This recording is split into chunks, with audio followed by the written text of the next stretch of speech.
Welcome to my channel Fun with Nava. Today we are going to learn about the life cycle of a butterfly.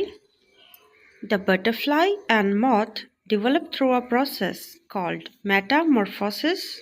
The young, called a larva, is very different from the adults.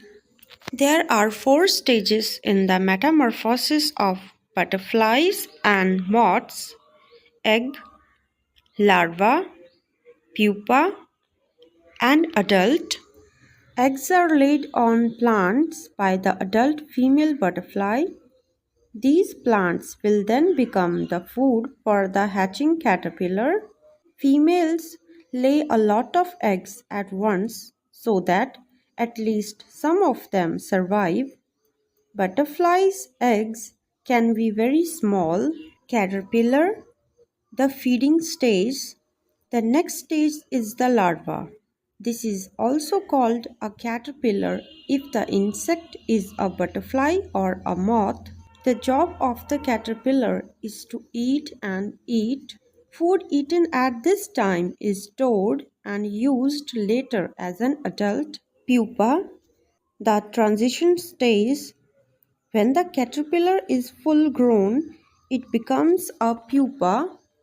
Depending on the species, the pupa may suspended under a branch, hidden in leaves, or buried underground. The pupa of many moths is protected inside a cocoon of silk. This stage can last from a few weeks, a month, or even longer. Adult, the reproductive stage.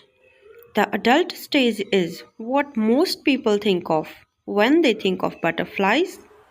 They look very different from the larva. The adults have long legs, long antennae, and compound eyes. They can also fly by using their large and colorful wings. The adult's job is to mate and lay eggs. The adult female can easily fly from place to find the right plant for its eggs.